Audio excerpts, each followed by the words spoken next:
안녕하세요. 축구 전문 기자 한준입니다. 캡틴 손흥민 선수가 올 시즌 그 무엇보다도 강하게 원하는 우승컵을 위한 외나무다리 대결이 펼쳐집니다. 2024-2025 시즌 잉글랜드 풋볼 리그컵 카라바오컵 8강전 토트넘 허스퍼와 맨체스터 유나이티드의 빅매치가 한국 시간으로 12월 20일 금요일 새벽 5시에 킥오프하는데요. 이 경기에 양팀이 어떤 전술 전략으로 임하게 될지 엔지 포스테코글루 감독과 후뱅 아모린 감독의 전술 상성, 손흥민 선수와 함께 뛸 토트넘의 예상 선발 명단 분석, 최신 정보를 통해 프리뷰해드리도록 하겠습니다. 토트넘과 맨유의 경기에 앞서 먼저 카라바오컵 8강전의 다른 경기들이 열리는데요. 12월 19일 목요일 새벽 4시 30분에 아스널 대 크리스탈 팰리스, 같은 날 4시 45분에 뉴캐슬 대 브렌트포드, 그리고 새벽 5시에 사우샘프턴과 리버풀의 경기가 열립니다. 유로파리그 경기 일정에 참가하고 있는 토트넘과 맨유의 주중주말 경기 일정이 조금 더 타이트했기 때문에 현지 시간으로 일요일에 경기를 치른 토트넘과 맨유가 현지 시간으로는 목요일 밤인 금요일 새벽 카라바오컵의 가장 마지막 경기를 치르게 되는데요. 현재 대진표를 보면은 아스널, 뉴캐슬, 리버풀, 그리고 토트넘과 맨유 등이 4강에 올라서 역대급 4강 라인업이 예상되고 있거든요. 토트넘과 맨유의 경기가 가장 예상이 쉽지 않은 경기로 꼽히고 있는데, 이 경기는 쿠팡 플레이에서 여러분들이 생중계로 보실 수 있습니다. 한준TV 역시 여러분과 함께 이 경기를 보면서 실시간 소통방송 입중계로 함께 하니까요. 한준TV 구독, 좋아요, 알림 설정 통해서 입중계 알림도 놓치지 않으시기 바랍니다. 양팀의 최근 성적부터 살펴보겠습니다. 토트넘은 6경기 연속 무승의 늪에서 마침내 빠져나왔죠. 지난 주말 사우샘프턴과의 프리미어리그 16라운드 원정 경기에서 5대0으로 크게 이겼고요. 전반전에만 5골을 몰아쳤는데 그중에 손흥민 선수가 1골 2도움 4골의 총 관여를 하는 맹활약을 펼치고 전반전만 뛰고 교체 아웃이 됐죠. 손흥민 선수가 뛰었던 전반전에만 5골이 나왔기 때문에 손흥민 선수의 영향력을 역설적으로 확인했고, 또 푹 쉬고 이번 경기를 나름 준비하기 때문에 손흥민 선수 이번 경기 선발 출전이 예상됩니다. 게다가 이 경기 이어서 오는 주말 경기로 리버풀과 프리미어리그 17라운드 홈 경기도 이어지기 때문에 토트넘은 빅매치를 연달아 치르는 상황인데요. 맨유 같은 경우 후뱅 아모린 감독이 부임하면서 조금은 팀이 자리 잡는 과정 속에 들쑥날쑥한 모습을 보이고 있어요. 특히 토트넘처럼 주중 주말 경기 유로파리그도 참가하고 있고, 또 카라바오컵이라든지 각종 컵 대회에서 순항하고 있기 때문에 맨유 역시 이 일정들 속에서 과감한 로테이션을 꽤 시도를 하고 있기 때문에 경기력의 기복이 있는 것이지 아모린 감독의 전술 자체의 문제라고 보여지진 않습니다. 게다가 최근 연달아 패배했던 상대팀을 보면은 아스널 원정이었다. 아스널 우승권 팀이죠. 그리고 노팅엄 포레스트와의 홈경기 2대3 패배 같은 경우도 노팅엄이 최근에 챔피언스리그 진출권까지 올라서면서 맨시티를 제치고 그 위에까지 올라갈 정도니까 만만치 않은 팀을 상대로 치열한 난타전 끝에 패배했다는 점에 있어서 실망스러운 결과였다고 하긴 어렵습니다. 그 뒤 최근 빅토리아 풀젠과 유로파리그 경기 원정에서 2대1로 이겼고, 무엇보다 지난 주말 맨체스터 더비 맨시티와의 원정 경기 2대1 승리를 통해서 확실하게 자신감을 끌어올렸거든요. 무엇보다 계속해서 멀티 득점을 올리면서 매 경기 많은 득점계를 만들고 있다는 점에 있어서 이번 토트넘과 맨유의 경기도 꽤나 공격적이고 화끈한 경기, 많은 골이 나오는 경기로 기대가 되고 있습니다.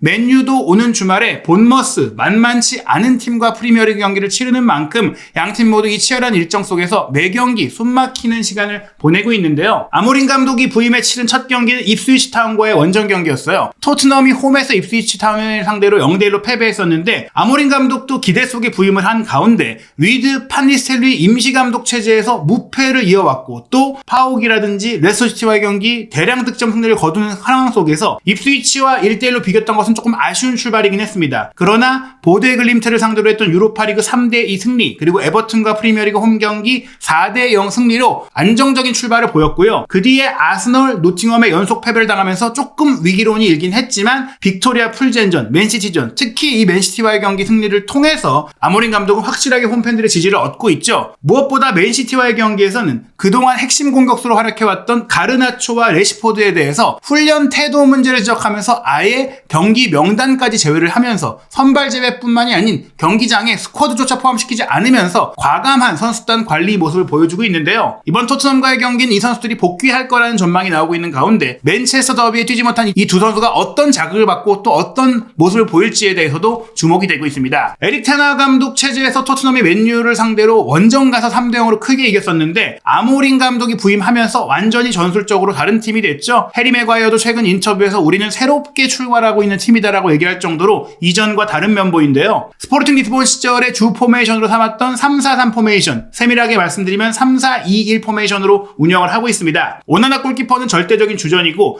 3백에 이 풀백 자원인 마즈라히가 오른쪽 센터백으로 뛰고 작지만 빌드업이 좋고 활동 범위가 넓은 리산드로 마르티네스가 왼쪽 센터백으로 뛰고 있습니다. 그리고 장신의 빌드업 능력이 좋은 마테이스 더리히트가 3백의 중심 자리를 차지하고 있는데요. 지난 맨체스터 더비 같은 경우에는 더리히트를 오른쪽 센터백으로 놨고 중앙 센터백으로 맥과이어를 놨고 맥과이어도 꽤 준수한 모습을 보이고 있습니다. 그 외에 부상을 털어낸 프랑스의 특급 유망주 레니 요로도 꾸준히 경기를 소화하면서 본인의 능력을 보여주고 있고요. 오른쪽 윙백으로 본래 윙포워드였던 아마드 디알로를 배치했고 이 윙백 자리에서 정말 탁월한 공격 오버래핑 능력과 돌파력, 슈팅력, 도움 능력 모든 것들을 보여주면서 지금 아마드가 최고의 활약으로 아모린 감독의 황태자로 떠올랐습니다. 왼쪽 윙백은 포르투갈 대표인 디오고 달로가 맡고 있는데 부상에서 회복한 네덜란드 출신 말라시아도 이 자리를 번갈아서 보고 있고 안토니 역시 왼발잡이 윙어로서 이 자리에 윙백으로 실험을 하고 있는 상황이고요. 두 명의 중앙 미드필더로는 마이누와 카세미루가 기본 포메이션에 배치되어 있는데 우가르테와 브루노 페르난데스도 역시 선호되는 옵션으로 두 명의 중앙 자원으로 쓰고 있고 브루노 페르난데스 같은 경우에는 한 칸 앞에 2선 공격수 두 명의 10번 미드필드를 배치하는 자리도 기용을 하고 있습니다. 최전방에는 빠른 호일룬과 연계가 좋은 지르크지가 번갈아 뛰고 있고 2선 공격수 말씀드린 가르나초, 레시포드에게도 기회가 있었지만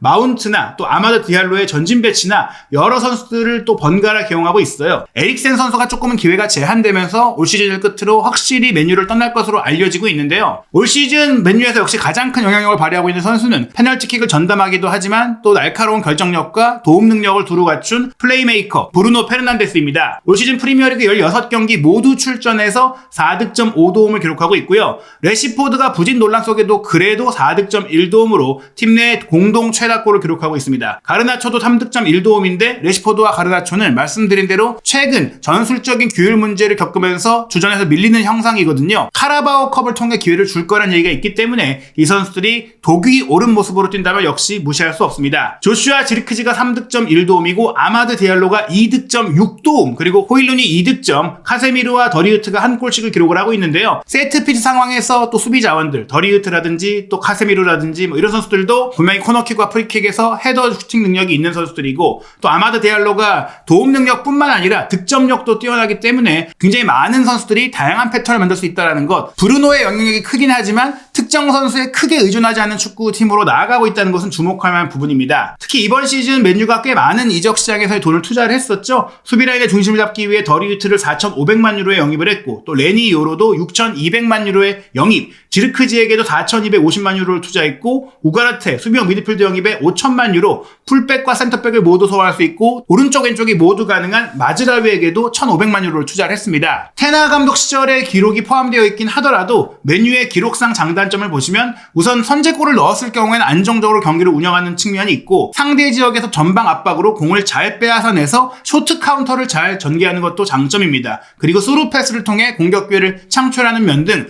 후방 빌드업을 하는 토트넘을 전방 압박으로 괴롭힐 수 있는 팀이고 또 선제골을 많이 내주고 있던 토트넘이기 때문에 토트넘이 선제골을 내주고 또 어려운 경기를 하는 경우들이 꽤 많이 있었는데 그런 면들을 드러나게 할 수 있는 게 맨유이기도 합니다. 스루 패스를 통해 수비 뒷공간을 무너뜨리는 것도 풀백이 인버티드로 들어올 때의 뒷공간 문제를 발생하는 그 허점을 충분히 맨유가 공략할 수 있다는 점에 있어서 게다가 왼쪽 측면 공격을 주로 사용한다는 점은 포로가 오버래핑했을 때 그 뒷공간의 문제가 고질적인 약점으로 지적되는 토트넘 입장에서는 매우 신경 써야 할 부분이고요. 다만 맨유의 약점은 상대의 오프사이드에 잘 걸린다. 토트넘이 하이라인을 쓰면서 오프사이드 트랩을 잘 구성하는 팀이라는 점에 있어서 주목할 만하고 다만 위험 지역에서 파울을 많이 범하고 그로 인한 세트피스 수비가 약한 게 맨유의 또 하나의 약점인데 이 점에 있어서 토트넘이 세트피스에서 손흥민 선수가 공을 처리할 때가 아니면 꽤나 부정확한 킥 그리고 세트피스의 득점력이 아쉬운 면들은 토트넘은 막상 맨유의 약점을 잘 공략하지 못할 수가 있다.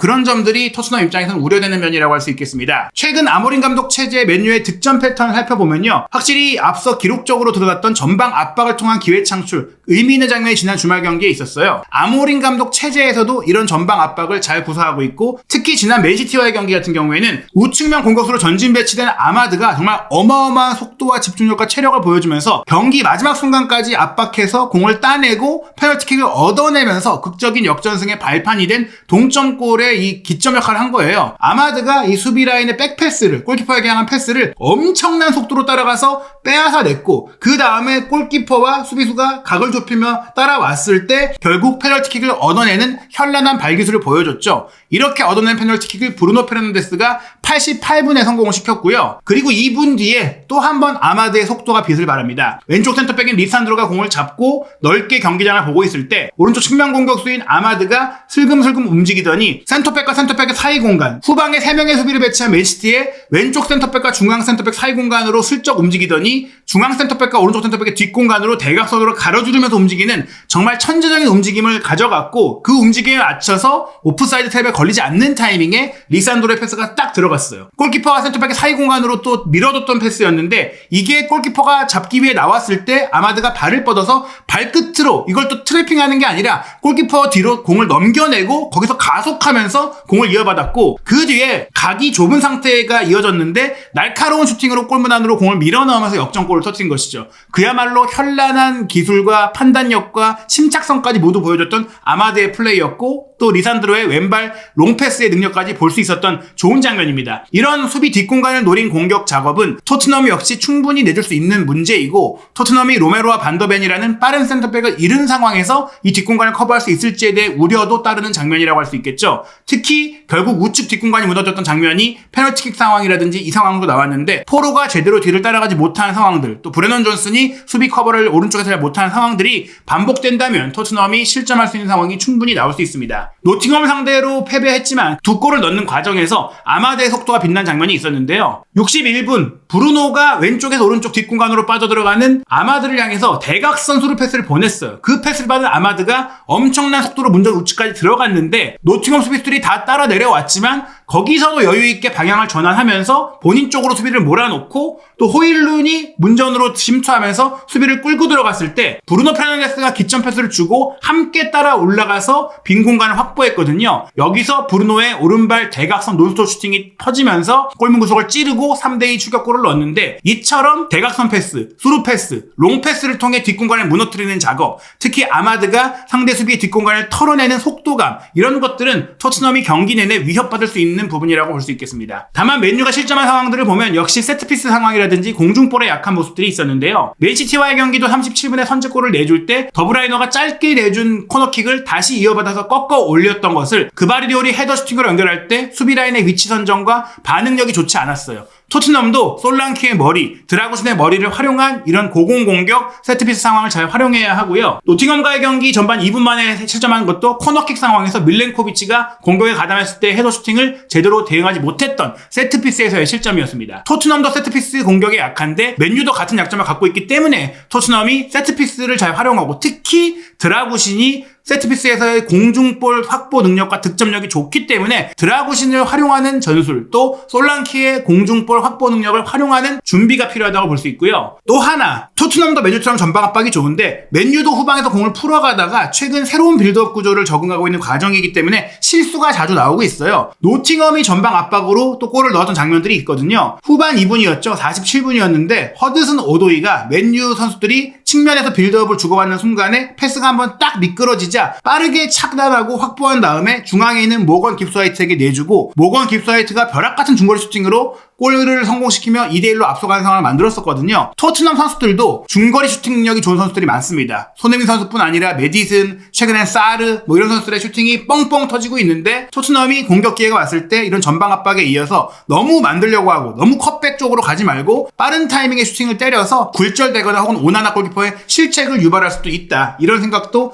했으면 좋겠습니다. 양팀의 역대 전적을 보면 맨유가 절대적으로 우세합니다. 역대 189회의 대결에서 토트넘 기준 50승 46무 93패에 달할 정도로 맨유가 많이 이겼거든요. 하지만 최근 10경기를 놓고 보면 토트넘이 호각의 경기를 하고 있습니다. 최근 10경기는 토트넘 기준 3승 3무 4패로 토트넘이 최근 4경기에서 맨유에게 지지 않고 있어요. 2021년 4월 맨유와의 홈경기 1대3 패배부터 맨체스터 원정 0대2 패배까지 4연패를 당하긴 했지만 그 뒤에 2023년 4월에는 맨유와 홈경기 2대2 무승부, 2023년 8월에는 맨유와 홈경기 2대0 승리가 있었고 최근 2차례 연속 맨유 원정에서도 2대2 무승부, 올 시즌 3대0 승리를 거두면서 맨유를 상대로 지지 않는 자신감을 얻고 있습니다. 손흥민 선수 같은 경우 맨유와 역대 기록은 18전 5승 2무 11패로 많이 안 좋은 편이죠. 또 득점 기록도 다른 빅클럽을 상대할 때보다 4득점 2도움으로 6개의 공격 포인트, 3경기당 하나의 포인트밖에 안 나오고 있습니다. 그런데 2020-2021 시즌 무리뉴 감독 시절에 맨유 킬러로서의 면모를 보여줬었죠. 맨유 원정에서 6대1로 대승을 거둘 때 2득점 1도움의 원맨쇼를 펼쳤고 후반기 3대1로 졌지만 그 경기도 득점을 하면서 그 당시 맨유와의 경기 한 시즌에 2경기에 모두 득점을 했었습니다. 그 뒤에는 맨유전 패배의 악몽이 이어졌지만 2022-2023 시즌 손흥민 선수가 프리미어리그 득점왕을 차지했던 후반기 대결 당시에는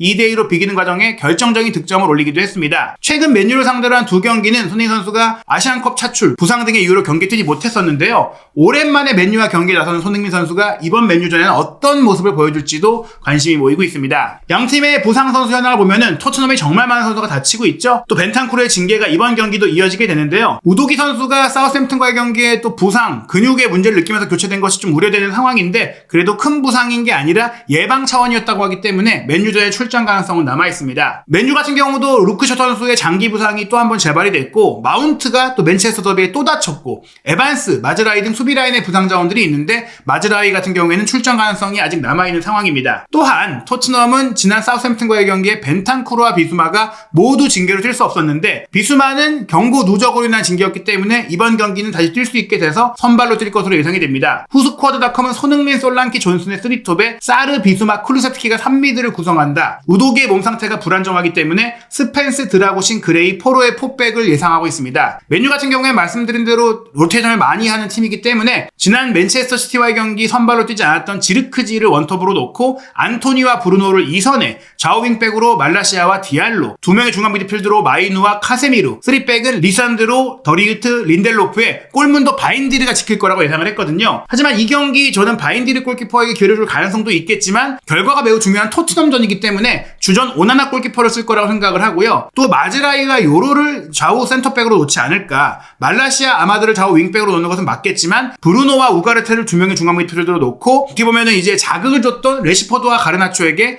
지르크지와 함께 공격진의 선발계를 주지 않을까 생각을 해보고요. 토트넘 같은 경우에는 포스테콜 감독이 잘 됐던 플레이를 그대로 쓰는 경우들이 있다 보니까 손흥민, 솔랑키, 쿨루세프키, 메디슨의 공격 4인조를 또 한 번 가동을 하고 우도기는 분명히 리버풀전도 데뷔를 해야 되기 때문에 조금 쉬게 하면서 좋은 경기라고 보였던 스펜스를 왼쪽 풀백으로 놓고 비수마를 수비형 미드필드로 배치하지 않을까 생각이 됩니다. 이 경기 유럽의 주요 스포츠 베팅 업체들은 팽팽한 대결을 예상했어요. 그래도 홈팀 토트넘의 평균 승리 배당률을 2.33배로 유리하게 봤고 맨유는 2.70배였습니다. 무승부 3.89배인데 후스쿼드닷컴은 이 경기 2대2 무승부가 되고 승부차기로 4강 진출팀을 가릴 거라고 전망을 했거든요. 과연 이 팽팽한 정말 한 치 앞도 예상할 수 없을 카라바오컵 8강전 토트넘과 맨유의 경기에 승자 4강에 진출하는 팀은 누가 될지 한준TV 구독, 좋아요, 알림 설정을 통해 여러분과 함께하는 실시간 분석, 라이브 방송과 함께해 주시고 경기 이후 분석과 해외 반응, 현지 중계 방송, 해설자들의 반응 등 다양한 콘텐츠 놓치지 않으시기 바랍니다.